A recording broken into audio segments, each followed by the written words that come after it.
شب گریزاں ہوگی آخر جلوائے خورشید سے، یہ چمن معمور ہوگا نغمائے توحید سے۔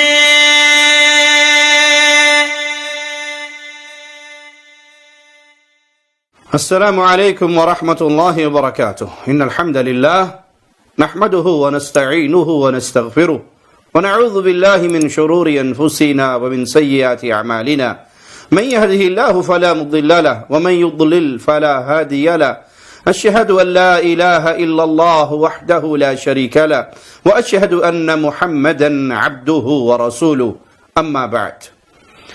اہل توحید کا پیغام دیتے ہیں، لوگوں کو ایک اللہ کی عبادت کی طرف بلاتے ہیں، غیر اللہ کے سامنے جھکی ہوئی گردنوں کو صرف خالق اور مالک کے سامنے جھکنے کی دعوت دیتے ہیں۔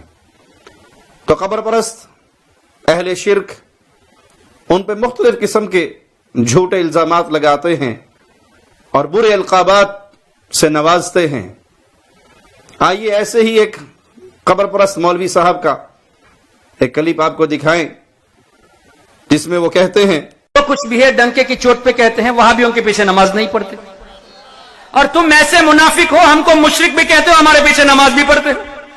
احسان قادری پر وہ جملہ فٹ آتا ہے کہ جھوٹے کا حافظہ نہیں ہوتا، کذاب کو یہ پتا نہیں ہوتا کہ میں پہلے کیا جھوٹ بول کر آیا ہوں۔ اب یہاں یہ اہل حدیث کو، وہابیوں کو منافق کہہ رہا ہے، اور اس کا اپنا ایک کلپ یوٹیوب پر موجود ہے جس میں یہ کہتا ہے کہ اگرچہ اہل حدیثوں کے عقائد تو بڑے گندے ہیں، لیکن یہ جو ظاہری طور پہ کہتے ہیں وہی نجی طور پہ کہتے ہیں۔ معزز سامعین، آئیے دیوبندی مسلک اور وہابی سلفی مسلک، یا اپنے آپ کو اہل حدیث اور غیر مقلد کہنے والے، ان کے درمیان ایک بہت عظیم فرق کو سمجھنے کی کوشش کرتے ہیں۔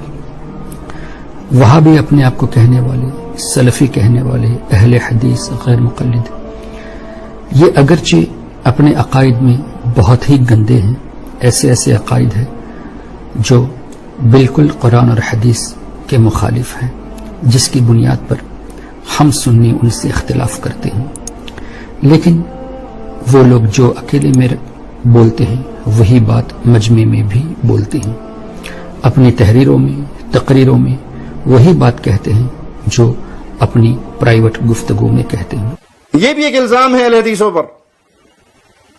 اللہ کی قسم، اہل الحدیث کا کوئی ایک عقیدہ کتاب و سنت کے خلاف نہیں ہے، جس پر ہم عمل کرتے ہوں، جس کی ہم دعوت دیتے ہوں، کوئی ایک عقیدہ ہمارا کتاب و سنت کے خلاف نہیں۔ ہماری تو ساری محنت ہی امت کو کتاب و سنت پہ اکٹھا کرنے کے لیے ہے۔ ہم نے اپنی طرف سے نہ کوئی الہ بنایا ہے اور نہ ہی اپنی طرف سے کوئی رہبر، رہنما تراشا ہے جس کو ہم معصوم من الخطا سمجھتے ہوں۔ ہماری دعوت کا نچوڑ یہ ہے کہ پوجنا ہے تو اللہ کو، پوجنے کا طریقہ پوچھنا ہے تو محمد رسول اللہ سے صلی اللہ علیہ وسلم۔ تو یہ باطل الزام ہے، جھوٹا الزام ہے کہ اہل الحدیث کے عقائد اگرچہ گندے ہیں، ہمارا کوئی عقیدہ کتاب و سنت کے خلاف۔ اگر کوئی شخص ہمت رکھتا ہے ثابت کر دے، اللہ کی قسم صبح کا سورج طلوع ہونے سے پہلے ہم اپنے اس عقیدے سے توبہ کر لیں گے، کیونکہ ہم فرقہ نہیں ہیں جس نے اپنی طرف سے اپنے بزرگ تراشے ہوں، اپنی طرف سے اپنا نصب العین بنایا ہو۔ ہم نے فلاں کے پیچھے چلنا ہے یا فلاں کے پیچھے، ہم نے فلاں کتاب کا دفاع کرنا ہے یا فلاں کتاب کا۔ ہمارے ایک ہاتھ میں اللہ کی کتاب اور ایک ہاتھ میں محمد رسول اللہ کی دی ہوئی پیاری سنتیں ہیں، کچھ ہے ہی نہیں ہمارے پاس اس کے علاوہ۔ لیکن یہ دوسرا کلپ دکھا کے منافقت آپ کی ظاہر کرنی ہے کہ ایک طرف آپ ہمیں منافق کا تانا دیتے ہو اور دوسری طرف خود تسلیم کرتے ہو کہ یہ منافق نہیں، جو یہ نجی محفلوں میں کہتے ہیں وہی یہ کھل کر کہتے ہیں۔ وہاں آپ نے منافق ہونے کا تانا دیوبندیوں کو دیا ہے، اور اس کلپ میں آپ اہل حدیثوں کو کہہ رہے ہیں، تو اصل میں منافق آپ ہیں۔ آپ کو یاد ہی نہیں رہتا کہ میں نے پہلے کیا جھوٹ بولا تھا اور اب کیا جھوٹ بولا۔ الحمدللہ ہم ڈنکے کی چوٹ پر یہ بات کہتے ہیں کہ کسی قبر پرست کے پیچھے نماز نہیں ہوتی، کسی مشرک کے پیچھے نماز نہیں ہوتی. کسی مشرک امام کے پیچھے نماز پڑھنا گویا اندھے ڈرائیور کی ٹیکسی میں بیٹھنا ہے، جو خود بھی مرے گا اور مسافروں کو بھی مارے گا، خود بھی ہلاک ہوگا، اپنے پیچھے بیٹھنے والوں کو بھی ہلاک کرے گا. شرک اکبر کرنے والے کی تو اپنی کوئی عبادت قبول نہیں ہوتی، اس کے پیچھے کھڑے ہونے والوں کی کہاں قبول ہوتی؟ ہم ڈنکے کی چوٹ پر کہتے ہیں قبر پرستوں کے پیچھے نماز نہیں ہوتی. اگر کوئی آگے بڑھتا ہے تو وہ بے علمی کی بنیاد پر، جہالت کی بنیاد پر، دین کے علم سے دوری کی بنیاد پر، اور جو آپ کے بد عقائد کو جانتا ہے وہ قطعاً اہل شرک کے پیچھے، قبر پرستوں کے پیچھے کھڑے ہو کر نماز نہیں پڑھتا. یہ مولوی صاحب اپنا قصہ جاری رکھتے ہیں، اپنے آپ کو کامیاب اور فاتح شو کرنے کے لیے پورا ایک قصہ بیان کرتے ہیں. تو یہ دو لڑکے جو مدینہ یونیورسٹی میں پڑھتے ہیں، مدینہ شریف میں مجھ سے کہا ڈسکشن کرنا ہے. ایک ٹائم فکس کیا، الحمدللہ گنبد خضرا کے سائے میں ہم لوگ بیٹھ کے گفتگو کے لیے تیار ہوئے. گفتگو کے دوران اس نے سب سے پہلی بات یہی کہی کہ حضور علیہ الصلوۃ والسلام معاذ اللہ مر گئے ہیں، اب ہماری آواز کو نہیں سنتے. اور آیت بھی یہی پیش کی. میں نے کہا کہ تم تفسیر میں ابن کثیر کو مانتے ہو؟ کہا ہاں مانتا ہوں. ابن تیمیہ کو مانتے ہو؟ کہا مانتا ہوں. میں نے کہا تمہارے امام ابن تیمیہ نے لکھا کہ مردوں کو زندوں کے اعمال دکھائے جاتے ہیں. اور حافظ ابن کثیر نے کہا، حدیث تو کئی بزرگوں نے لکھی ہے، حافظ ابن کثیر نے بھی لکھا کہ حضور علیہ الصلوۃ والسلام نے فرمایا کہ جب تم اپنے بھائی کی قبر پہ جاؤ تو سلام کرتے ہو تو مردہ سلام کا جواب بھی دیتا ہے اور تسلی بھی پاتا ہے تمہارے بیٹھنے پر. ہم اس کے جواب میں کہتے ہیں بلا شبہ ہم امام ابن کثیر رحمہ اللہ کو مانتے ہیں، شیخ الاسلام ابن تیمیہ رحمہ اللہ کو مانتے ہیں، لیکن کیا مانتے ہیں؟ ان کو محدث مانتے ہیں، فقیہ مانتے ہیں، مفسر مانتے ہیں، امام مانتے ہیں، معصوم عن الخطا نہیں مانتے. ان کی ہر بات ہمارے لیے حجت ہو یہ نہیں مانتے. یہی آپ میں ہم میں فرق ہے.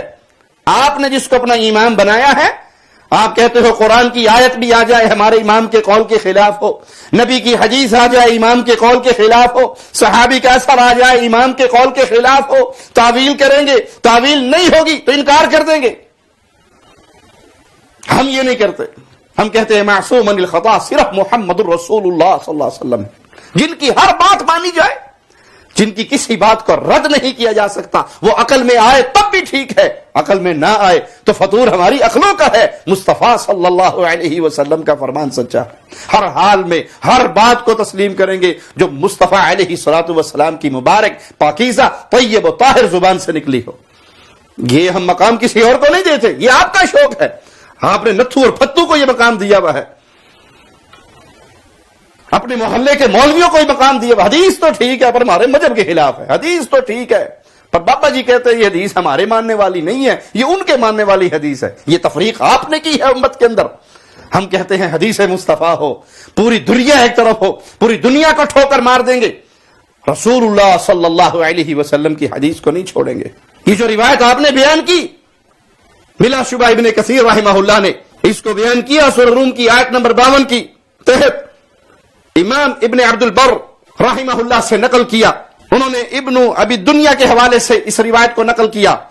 جی ہاں بلا شبہ امام ابن کثیر رحمہ اللہ نے یہ روایت سورہ روم کی آیت نمبر 52 کے تحت امام ابن عبد البر رحمہ اللہ سے نقل کی، ابن ابی دنیا کے حوالے سے بھی نقل کی، اور امام ابن تیمیہ رحمہ اللہ نے مجموع الفتاوی میں نقل کی.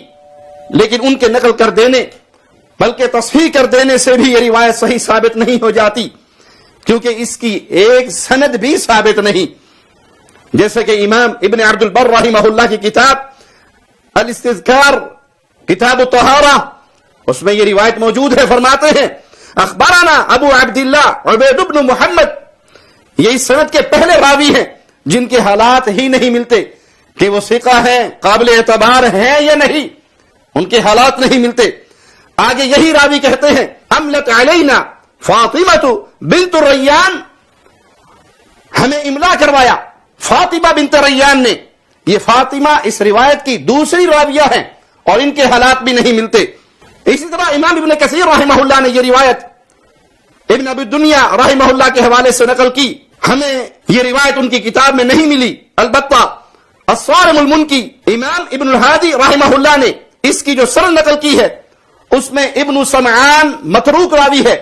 اس قسم کی جتنی روایات ہیں ان میں اکثر کی سند میں کذاب، متروک، ضعیف، مجہول راویوں کی ایک لائن ہے.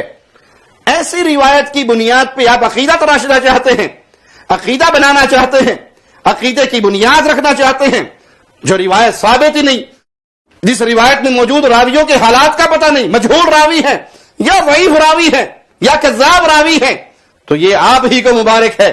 اہل الحدیث اللہ کے نبی صلی اللہ علیہ وسلم کی صحیح احادیث کو تسلیم کرتے ہیں اور اسی کی بنیاد پہ اپنے عقائد کی عمارتیں تعمیر کرتے ہیں. پیارے نبی صلی اللہ علیہ وسلم کی بات صحیح حدیث سے ثابت ہو جائے وہ ہمارے لیے حجت ہے. وہ حدیث ہمیں کسی امام کے ذریعے مل جائے، کسی ہستی کے ذریعے مل جائے، کسی بزرگ کے ذریعے مل جائے، سر آنکھوں پہ مانیں گے وہ جو محمد الرسول اللہ صلی اللہ علیہ وسلم سے ثابت ہو.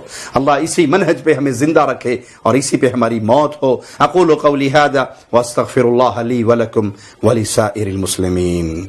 آپ کی شان شوکتوں سے الگ